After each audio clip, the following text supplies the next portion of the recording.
Hello friends, welcome to Vastuti commerce. आज हम BCom first year Magadh university का अकाउंट्स का जो कि एमसीक्यू इस बार होने वाला है। मगध यूनिवर्सिटी की तरफ से बीकॉम फर्स्ट ईयर में इस बार बीकॉम हो या बीए हो या बीएससी हो, ठीक ना, उन तीनों सेक्शन के तीनों सब्जेक्ट के लिए इस बार जो first year BCom first year का एग्ज़ाम होने वाला है, जो कि 12 तारीख से स्टार्ट होगा, ठीक ना। वो अब इस बार एमसीक्यू, चूँकि पहले सब्जेक्टिव होता था, लेकिन इस बार क्या होगा, ये इस कोरोना महामारी की वजह से एमसीक्यू यानी मल्टीपल चॉइस क्वेश्चन, यानी आपका एग्जाम एमसीक्यू में होने वाला है। मतलब एक क्वेश्चन रहेगा, उसका 4 ऑप्शन रहेगा, या तो ऑब्जेक्टिव रहेगा, या फिर फिल इन द ब्लैंक्स रहेगा, या फिर ट्रू फॉल्स रहेगा, ठीक। तो इस सेक्शन में आपका एग्ज़ाम होगा। जो ऑनर्स पेपर है, ठीक, उसका 75, जिसमें प्रैक्टिकल नहीं है, चाहे वो ऑनर्स हो और सब्सिडरी हो, जिसमें प्रैक्टिकल नहीं है, ठीक ना, जिसमें प्रैक्टिकल नहीं है उनके लिए 100 एमसीक्यू आएगा। और जिनका कि ये प्रैक्टिकल है, उसमें कितना आएगा, 75 एमसीक्यू आएगा, ठीक, मल्टीपल चॉइस क्वेश्चन आएगा, ठीक। ये बात समझ में आया आप लोगों को। तो आज का वीडियो है अकाउंट सेक्शन, फाइनेंशियल अकाउंटिंग का, अकाउंट सेक्शन का, ठीक। अकाउंट सेक्शन में बीकॉम फर्स्ट ईयर का, किनके लिए, बीकॉम फर्स्ट ईयर के लिए। जैसा कि आप लोगों को पता है कि पहले मतलब सब्जेक्टिव होता था, इस बार से ऑब्जेक्टिव, इस बार सिर्फ ऑब्जेक्ट, अब इस बार फिर नेक्स्ट में क्या होगा नहीं पता, लेकिन इस बार ऑब्जेक्टिव होने जा रहा है आप लोगों का एग्जाम। और ऑब्जेक्टिव का मैक्सिमम देखते हैं कि ये गेस पेपर वगैरह सब पहले से ही आ गया था सब्जेक्टिव के लिए, तो ऑब्जेक्टिव मिल भी नहीं रहा है अभी। तो उन्हीं सब बातों को देखते हुए, और बहुत सारे बच्चे ने कमेंट भी किया था, व्हाट्सएप भी किया था कि सर एमसीक्यू बनाइए, ऑब्जेक्टिव बनाइए, हम लोग का सब्जेक्टिव नहीं ऑब्जेक्टिव बनाइए। तो उसके लिए हम क्या कर रहे हैं, आज से आप लोगों को एमसीक्यू प्रोवाइड करने जा रहे हैं। अकाउंट सेक्शन में हर एक चैप्टर का हम लगभग 30-35 एमसीक्यू प्रोवाइड करेंगे आप लोगों को। 5-7 8 चैप्टर का एमसीक्यू, यानी लगभग 300-400 एमसीक्यू हम क्या करेंगे, आप लोगों को प्रोवाइड करेंगे अकाउंट्स का। फिर उसके बाद हम ऑनर्स पेपर में क्या बोलते हैं, ऑडिटिंग का भी अपलोड करेंगे एमसीक्यू। तो आप लोग अगर चैनल के ऊपर में नए हो और आगे बेनिफिट लेना चाहते हो, तो चैनल को सब्सक्राइब कर लो, चैनल को शेयर कीजिए, लाइक कीजिए, ठीक। और ऐसे ही वीडियो आप लोगों को मिलते रहेगा, ठीक। पहली बात। दूसरी बात कि अगर कोई व्यक्ति को इसका पीडीएफ चाहिए, ठीक, एमसीक्यू का पीडीएफ चाहिए जो कि हैंड रिटन होगा, ठीक। वैसे आज तो हम दे रहे हैं पीडीएफ, लेकिन अब नेक्स्ट जो होगा वो क्या रहेगा, हैंड रिटन रहेगा, हाथ से लिखा हुआ एमसीक्यू, हर हाथ से लिखा हुआ वन लाइनर क्वेश्चंस रहेगा, उसका आंसर रहेगा। तो वो अगर किन्हीं को चाहिए, तो वो मेरा व्हाट्सएप नंबर हम इसके डिस्क्रिप्शन बॉक्स में दे देंगे, आप लोगों को कमेंट कीजिएगा, क्योंकि उसको बनाने में बहुत ज़्यादा मेहनत लगा है। अभी पूरा पूरा कंप्लीट भी नहीं हुआ है, तो उसको कंप्लीट करने में ज़्यादा टाइम लग जाता है बहुत। तो हम एक मिनिमम प्राइस उसके लिए एक निर्धारित निर्धारित किए हैं, जो कि आप लोग को उसका पीडीएफ मिल जाएगा, ठीक ना। जो हम बताएंगे आप लोगों को, उसका पीडीएफ आप लोगों को मिल जाएगा। और वीडियो अगर मतलब पेड में ज्वाइन करना चाहते हैं, तो पेड के लिए भी डिस्क्रिप्शन बॉक्स में व्हाट्सएप नंबर है, उसमें कमेंट कीजिएगा। पेड पूरा एमसीक्यू रहेगा, पूरा एमसीक्यू का वीडियो रहेगा, एक लेस प्राइस में, एक मिनिमम प्राइस में, कम से कम प्राइस में हम क्या करेंगे, आप लोगों को प्रोवाइड कर देंगे पूरा अकाउंट्स का, ऑडिटिंग का और सब्सिडी पेपर जो है उन सभी का, यानी ऑल ओवर का हम एमसीक्यू आप लोगों को प्रोवाइड करेंगे, ठीक। तो ये पेड रहेगा, बट अगर पेड नहीं ज्वाइन करना चाहते हैं, तो वो हम यूट्यूब पर भी अपलोड अपलोड करते ही रहेंगे, यूट्यूब पर में भी अपलोड करेंगे। यूट्यूब में अब और पेड में थोड़ा डिफरेंसेस क्या हो जाता है, तो पेड में टाइम टेबल पूरा मेंटेन होता है, पूरा डिटेल्स में हम समझा देते हैं आप लोगों को। और इसमें इसमें भी समझाते हैं, ऐसी बात नहीं है, यूट्यूब में भी हम पूरा समझाते हैं, ठीक। तो देख लीजिए जो आप लोगों को बने, पहले आज का वीडियो देख लीजिए, उसके बाद डिसाइड कीजिएगा आप लोग, ठीक। चलिए स्टार्ट करते हैं यहाँ से हम लोग। तो चैनल थंबनेल यही रहेगा, मगध यूनिवर्सिटी,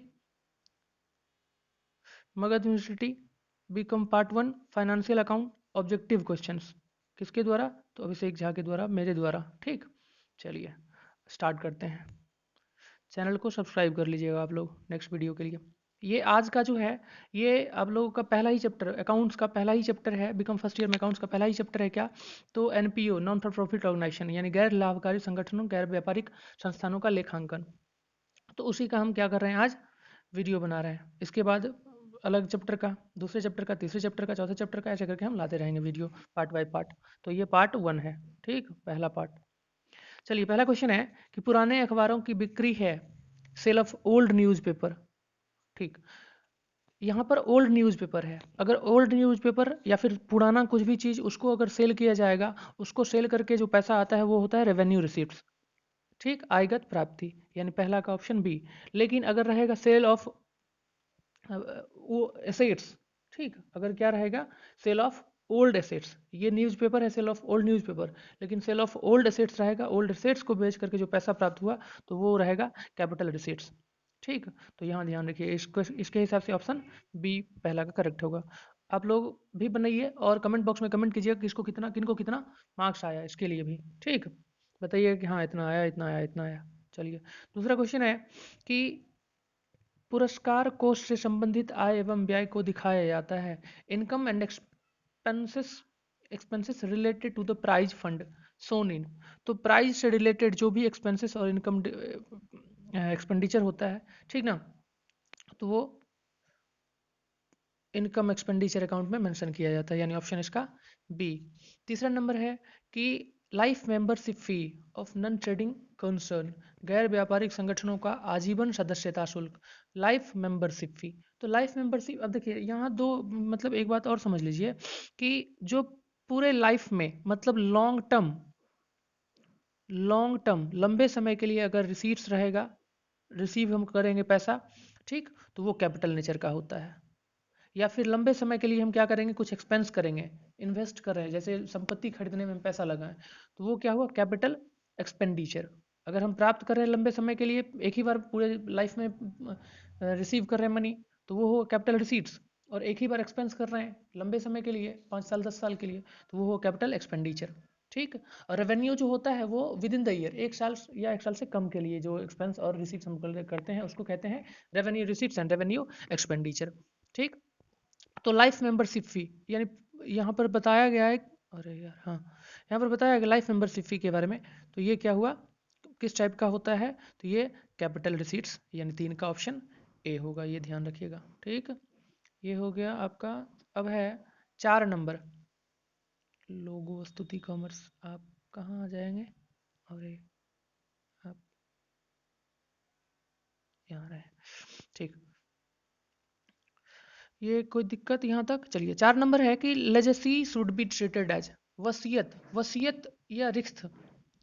वसीयत क्या होता है, तो जब कोई व्यक्ति मतलब मर जाते हैं और मरने के बाद जो उनका प्रॉपर्टी होता है, वो प्रॉपर्टी अगर किसी व्यक्ति को मिलता है तो उसको कहा जाता है वसीयत।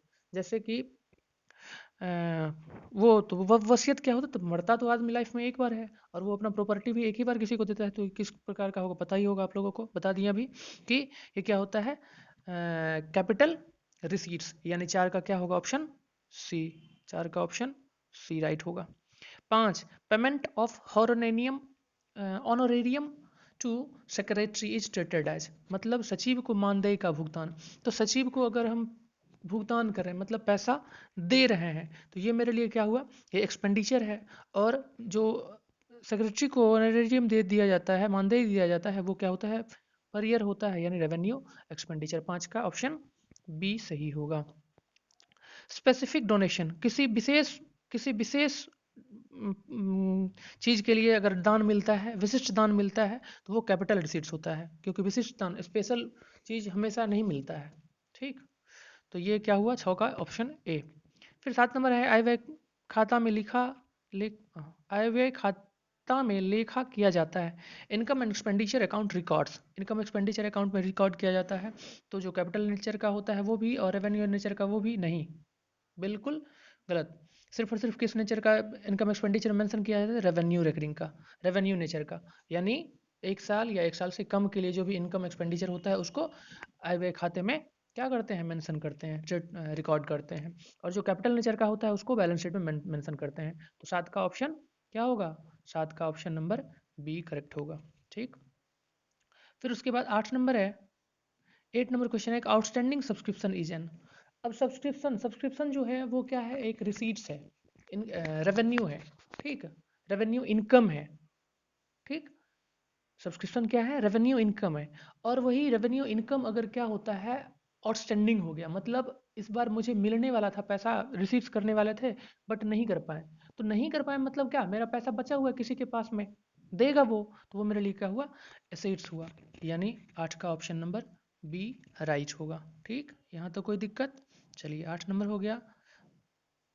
9 नंबर क्वेश्चन है, चैनल को सब्सक्राइब कर लीजिएगा। ठीक, और ये क्या बोलते हैं कि स्किप कर करके सिर्फ ऑप्शन जो टिक करते हैं उसको देखिएगा, तो फिर प्रॉब्लम हो जाएगा। क्योंकि कुछ बच्चे जो कल BSCB वाला अपलोड किए थे, उसमें बच्चे हम टिक करते हैं इसमें, तो नेक्स्ट क्वेश्चन में भी वो रह जाता है, तो बच्चे कहते हैं सर आपने तो गलत गलत आंसर लगा दिया। तो वो मत कीजिएगा आप लोग। ठीक, चैनल इसको देखिए और समझिए, क्योंकि इन्फॉर्मेशन भी देते हैं और फिर गलत फहमी भी आप लोगों को नहीं दूर हो जाएगा। ठीक, 9 नंबर है कि यदि स्पष्टतया कुछ न दिया हो तो प्रवेश शुल्क को क्या माना जाएगा? Entrance fee unless otherwise stated is treated as, मतलब अगर एंट्रेंस फी के बारे में कुछ भी मेंशन नहीं किया हुआ रहेगा आपके एडजस्टमेंट में, तो क्या करेंगे उसको, रेवेन्यू, उसको क्या करते हैं, रेवेन्यू रिसीट्स मानते हैं। अगर कुछ भी मेंशन नहीं हुआ लेकिन उसमें कुछ मेंशन है, जैसे एंट्रेंस फी का 50% रेवेन्यू, 50% कैपिटल, तो 50% इनकम एक्सपेंडिचर में मेंशन करेंगे और 50% बैलेंस शीट में जाकर के मेंशन करेंगे। लेकिन कुछ भी नहीं रहेगा तो इसको रेवेन्यू रिसीट्स माना जाएगा। तो 10 का ऑप्शन नंबर ए होगा। सॉरी, एंट्रेंस फी था ना, 9 का ऑप्शन नंबर ए होगा। सॉरी 10 नंबर नहीं, 9 का ऑप्शन नंबर ए होगा। 10 नंबर, लाइफ मेंबरशिप फी बताएं, अभी आजीवन सदस्यता शुल्क पूरे लाइफ में एक बार रिसीव करते हैं तो कैपिटल रिसीट्स होगा। 10 का ऑप्शन नंबर बी। चलिए नेक्स्ट में देखते हैं, 10 के बाद 11 नंबर में क्या है। तो 11 नंबर बोल रहा है कि पूंजीगत प्रकृति की सभी प्राप्तियां दिखाई जाती है। All receipts of capital nature are shown in, capital nature का जो भी रिसीट्स होता है वो किस में दिखाया जाता है, बैलेंस शीट में। ऑप्शन नंबर बी इसका सही आंसर होगा। बताया ना कैपिटल नेचर का बैलेंस शीट में, लेकिन रेवेन्यू नेचर का जो होगा, यानी उसको क्या करते हैं, इनकम एक्सपेंडिचर में मेंशन करते हैं, रिकॉर्ड करते हैं। ठीक, तो 11 का ऑप्शन नंबर बी। 12 नंबर है कि आयगत प्रकृति की सभी मदें दिखाई जाती हैं, यानी all items of revenue in nature, revenue nature are shown in, revenue nature का किसमें, तो इनकम एक्सपेंडिचर में। 12 का ऑप्शन नंबर ए। अब कहिएगा कितना हल्का हल्का क्वेश्चन, हाँ बिल्कुल यही क्वेश्चन, इसी टाइप का क्वेश्चन आएगा। हम जो लाएंगे आप लोगों को MCQ लाएंगे, ठीक ना।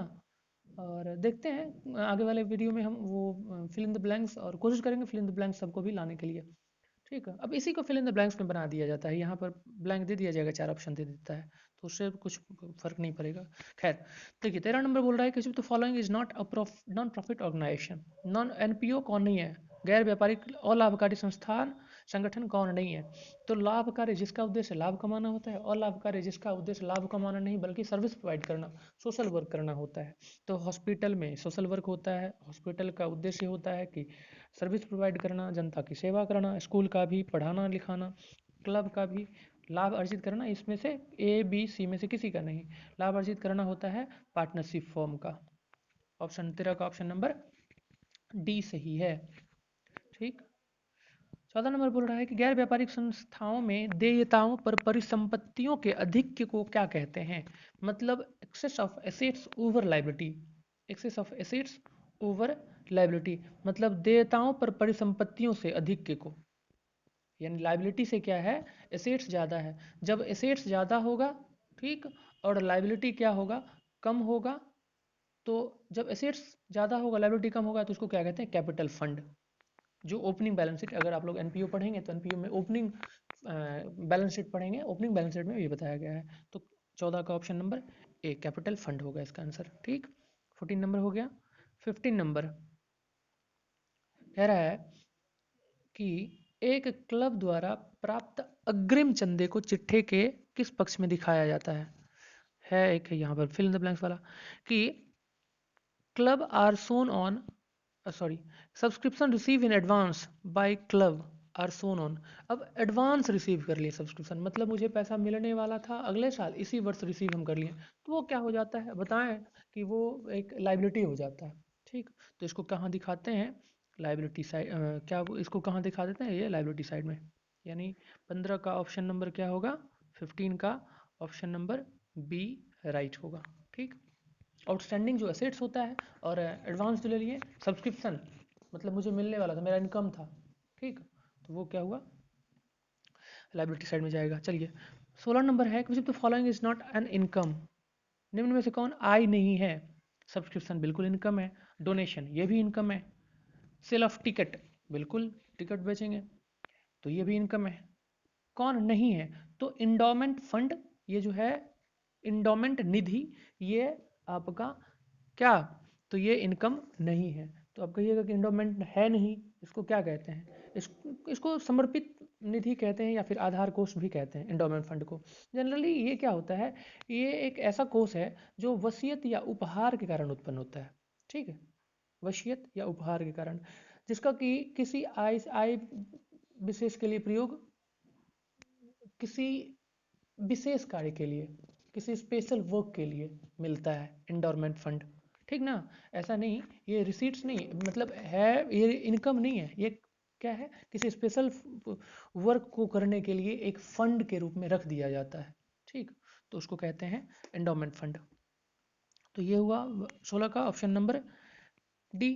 फिर 17 नंबर है कि income and expenditure account includes, आय व्यय खाते में शामिल होते हैं क्या? तो रेवेन्यू आइटम्स, ऑप्शन नंबर 17 का ए। 17 का क्या होगा? ऑप्शन नंबर ए। 18 नंबर है कि most transaction in non trading concern are, मतलब गैर व्यापारिक संस्थान में अधिक लेन देन होते हैं। तो मैक्सिमम ट्रांजैक्शन कैश का होता है। ठीक ना? कुछ कुछ एक ट्रांजैक्शन क्रेडिट का होता है, लेकिन इसके हिसाब से ये ए और बी, चूंकि इसमें आंसर में कहीं पर मेंशन था ए और बी, मैंने देखा एक दो किताब में। फिर ये भी देखे कि क्या है कि कैश नेचर का होता है, अधिकतम लेन देन क्या होता है, नगद ही होता है, लेकिन कहीं कहीं दे दिया गया है क्रेडिट। ठीक, तो इस क्वेश्चन को 18 नंबर क्वेश्चन को एक बार आप लोग गूगल कर लीजिएगा, हम गूगल वैसे नहीं किए हैं, 18 नंबर देख लीजिएगा, मेरे हिसाब से ऑप्शन नंबर ए ही सही होगा। मोस्ट ऑफ द ट्रांजेक्शन क्या होता है, कैश होता है। रिसीट्स एंड पेमेंट का तो होता है पूरा का पूरा कैश ही बेस्ड होता है, रिसीट्स एंड पेमेंट अकाउंट। ठीक, लेकिन यहाँ पर इनकम एक्सपेंडिचर दिया गया है तो कैश और क्रेडिट दोनों होगा, इसीलिए में भी हो सकता है ऑप्शन नंबर सी। तो इसको एक बार गूगल कर लीजिएगा। ठीक, तो अगर 18 का देखेंगे तो 18 का ऑप्शन नंबर सी सही होगा। ठीक, वैसे गूगल कर लीजिएगा, हम बता रहे हैं फिर भी। 19 नंबर है कि नौ लाभ, the main objective of non profit organisation is, non profit organisation का मुख्य उद्देश्य क्या होता है? लाभ न कमाने वाली संस्था का मुख्य उद्देश्य क्या होता है? तो सर्विस प्रोवाइड करना सोसाइटी को, यानी समाज की सेवा करना। ऑप्शन नंबर 19 का बी सही होगा। फिर नेक्स्ट कह रहा है कि subscription receive by an organisation. अब कहिएगा कि इतना जल्दी जल्दी बोल रहे, भागोगे क्या कहीं पर? तो नहीं, ऐसा कुछ बात नहीं है, जल्दी जल्दी पढ़ रहे हैं, बना रहे हैं, क्योंकि वीडियो लंबा हो जाएगा तो फिर आप लोग को भी कहिएगा इतना लंबा लंबा वीडियो बनाया जाता है, मतलब किसी में जस्ट यश नहीं है आदमी को। खैर, तो देखिए subscription receive by an organisation यानी एक संस्था द्वारा प्राप्त चंदा, संस्था द्वारा प्राप्त चंदा क्या है? जो सब्सक्रिप्शन रिसीव करता है वो रेवेन्यू रिसीट्स है। ऑप्शन नंबर बी 20 का। फिर 21 नंबर बोल रहा है कि एक क्लब द्वारा प्राप्त प्रवेश शुल्क को माना जाता है, entrance fee received by a club is treated as, किसमें? रेवेन्यू रिसीट्स होता है या कैपिटल रिसीट्स होता है या रेवेन्यू एक्सपेंडिचर होता है? अब रिसीव कर रहे हैं ये तो रिसीप्ट ही होगा कि, तो किस टाइप का होता है? ये रेवेन्यू रिसीट्स होता है। आगे भी इसका हम बताए हैं। चलिए नेक्स्ट क्वेश्चन है कि receipts and payment account is summary of, receipts and payment account, आय व्यय खाता जो समरी है वो कैश बुक का है, यानी कैश अकाउंट का है। ठीक, all capital receipts and payment नहीं, कैपिटल ही नहीं है तो रेवेन्यू भी होता है इसमें। ऑल रेवेन्यू रिसीट्स नहीं, ये भी नहीं। All revenue and capital receipts and payment, revenue and capital, हाँ, ऑप्शन नंबर सी इसका सही होगा, यानी 22 का ऑप्शन नंबर सी, रेवेन्यू और कैपिटल दोनों नेचर का इसमें क्या करते हैं, मेंशन किया जाता है। 23 के बाद, हाँ ये हुआ। Next question 23। अब कह रहा है क्या कि वर्ष के दौरान प्राप्त चंदे 50,000, वर्ष के अंत में अदद चंदे 8,000 और वर्ष के प्रारंभ में अदद चंदे 6,000। प्रारंभ में अदद चंदे इतना और अंत में अदद चंदे इतना। तो सब्सक्रिप्शन का अगर आप लोगों को कैलकुलेशन किए होंगे, प्रैक्टिकल पढ़े ही होंगे, सब्सक्रिप्शन का कैलकुलेशन किए होंगे तो क्या करते हैं, सब्सक्रिप्शन और उसमें ऐड करते हैं at the end of the subscription outstanding, और ओपनिंग आउटस्टैंडिंग का क्या करते हैं, सब लिस्ट कर देते हैं। तो 50,000 और एट द एंड ऑफ ये अंत में आउटस्टैंडिंग है तो इसको ऐड करेंगे, 50,000 58,000, 58,000 में 6,000 लेस कर देंगे तो क्या हो जाएगा 52,000, यानी ऑप्शन नंबर 23 का ऑप्शन सी इज राइट। ठीक, 24 नंबर बोल रहा है कि वो वर्ष के दौरान प्राप्त चंदे 1,80,000, वर्ष के अंत में, बस सेम क्वेश्चन इसमें भी अंत में दिया गया और अग्रिम एडवांस दिया गया है, तो आउटस्टैंडिंग ऐड होगा क्लोजिंग, और एडवांस क्या होगा, क्लोजिंग लेस होगा। तो 1,80,000, 20,000, 2 लाख, 2 लाख में 10,000 लेस हो गया, तो 1,90,000, यानी 24 का ऑप्शन नंबर बी सही होगा। ठीक, ये बात समझ में आया आप लोगों को? चलिए नेक्स्ट कह रहा है कि यदि विशिष्ट कोष संधारित होता है और यदि व्यय राशि विशिष्ट कोष की कुल राशि से अधिक हो तो शेष व्ययों को लिखा जाना चाहिए। मतलब in in case specific fund is maintained, अगर स्पेसिफिक किसी विशेष कोई विशेष कोष मेंटेन किया जा रहा है और उसमें the expenses exceeding the amount of fund, तो उसमें जो फंड आया उस फंड से ज़्यादा उसमें खर्चा हो गया। ये ध्यान से सुन लीजिए कि कोई फंड हम क्रिएट कर रहे हैं और उस फंड में जो एक्सपेंसेस हुआ वो एक्सपेंस ज़्यादा हो गया, किससे, तो फंड में जो फंड आया मतलब रिसीट्स किए उसमें, उससे फंड के लिए जो रिसीट्स हुआ उससे। तो जब एक्सपेंसेस ज़्यादा हो जाएगा तो इसको क्या करते हैं, debit side of income and expenditure, यानी इनकम एक्सपेंडिचर में इसको मेंशन करते हैं, 25 का बी। और यही चीज़ अगर क्या होगा कि फंड ज़्यादा हो जाएगा, एक्सपेंसेस कम हो जाएगा, क्या बताएं कि फंड ज़्यादा हो जाएगा, एक्सपेंसेस कम होगा, तो इसको बैलेंस शीट में मेंशन करते हैं लायबिलिटी साइड में, ये ध्यान रखिएगा। ठीक, और अगर एक्सपेंसेस ज़्यादा हो गया तो इनकम एक्सपेंडिचर में, डेबिट साइड में, तो ऑप्शन नंबर बी 25 का सही होगा। ठीक, 26 नंबर बोल रहा है कि उपभोग जन्य मदों की बिक्री से सभी प्राप्तियों को माना जाता है। All receipts from sale of consumable item are treated as consumable item. उपभोग जन्य मदों को बिक्री से प्राप्त सभी प्राप्तियां तो रेवेन्यू नेचर का होता है, 26 का ऑप्शन बी सही होगा।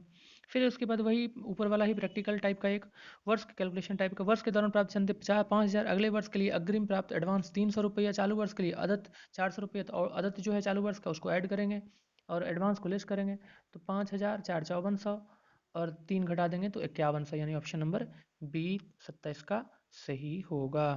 चलिए, अच्छा चैनल को सब्सक्राइब कर लीजिएगा, ठीक ना, चैनल को सब्सक्राइब कर लीजिए क्योंकि आगे भी ऐसे ही बेनिफिट मिलने जा रहा है, आप लोगों को मिलने वाला है।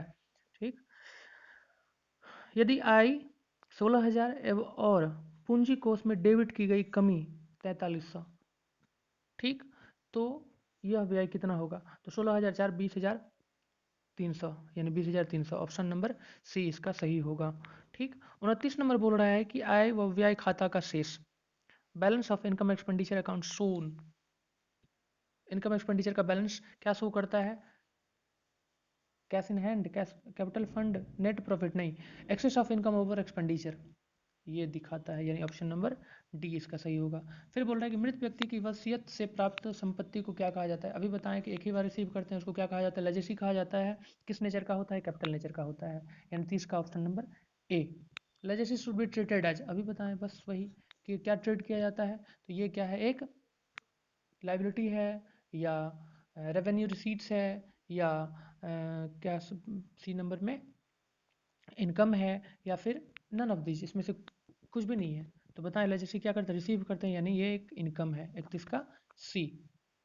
चलिए, अब 32 नंबर है, 32 नंबर है, ये क्या हो रहा है, 32 नंबर है कि एक क्लब द्वारा प्राप्त आजीवन सदस्यता शुल्क को दिखाया जाता है। Life membership fee received bye club is shown in, life membership कहाँ दिखाया जाता है, आजीवन सदस्यता शुल्क कहाँ दिखाया जाता है, तो बताएं अभी क्या कि कहाँ दिखा, इसके पहले ऊपर में भी कई बार डिस्कस कर चुके हैं इसको कि पूरे जीवन में एक बार प्राप्त करें, यानी बैलेंस शीट में दिखाते हैं, ऑप्शन नंबर बी 32 का सही होगा। चलिए, अब है ये तो इतना हो गया, बस 40 क्वेश्चन है, 40, हाँ 40-42 क्वेश्चन होगा, तो इसको ध्यान रखिएगा। इजी क्वेश्चन है, इजी क्वेश्चन था, और इसको देखते तो समझ में आ जाता है, आसान आराम से वीडियो देखिए, एक बार नहीं 2 बार देख लीजिए, 2 बार नहीं 3 बार देखिए, और बस देखने से याद हो जाएगा, इतना कोई नहीं है, और ऐसा ही वीडियो हम लाते रहेंगे। ठीक, ऐसा ही वीडियो लाएंगे, तो वो देख लीजिएगा। बताएं कि किसी को पेड का ज्वाइन करना है तो डिस्क्रिप्शन बॉक्स में इसका व्हाट्सएप लिंक है, उसमें व्हाट्सएप कीजिएगा, और एकदम मिनिमम प्राइस में, थोड़ा सा प्राइस में आप लोगों को मिल जाएगा। हम ऐसे ही कोई बहुत बड़ा प्रॉफिट अर्न करना हम नहीं चाहते हैं। ठीक, मेरा काम है सर्विस प्रोवाइड करना, लेकिन भूखे भजन ना हो ही गोपाला वाला हिसाब किताब है कि अगर 5 रुपया मिलेगा तब तो यहाँ पर हम सर्वाइव करेंगे, नहीं तो सर्वाइव ही नहीं करेंगे, रहेंगे नहीं तो आप लोग को क्या देंगे, प्रोवाइड क्या करेंगे, तो बस वही, और कुछ प्रॉफिट अर्न करना, बिल्डिंग बनाना नहीं मेरा काम है। फिर 33 नंबर है कि एक गैर व्यापारिक संस्थाओं के लिए मानदेय का भुगतान होता है, for non trading organisation honorarium अभी बताएं कि रेवेन्यू एक्सपेंडिचर है, पेमेंट किया जाता है, ऊपर बताए थे। ऑप्शन नंबर बी 33 का सही होगा। रिसीट्स एंड पेमेंट अकाउंट, जो प्राप्ति एवं भुगतान खाता होता है, बताएं कि वो कैश से रिलेटेड होता है। ठीक, तो कैश मतलब रियल, कैश मतलब एसेट्स, करंट एसेट्स मतलब रियल अकाउंट। तो revenue receipts and payment account क्या है, रियल अकाउंट होता है। और इनकम एक्सपेंडिचर, जो भी जितना सारा इनकम एक्सपेंडिचर होता है, प्रॉफिट लॉस होता है, वो किस नेचर का होता है, तो वो नॉमिनल होता है, यानी नाम मात्र खाता।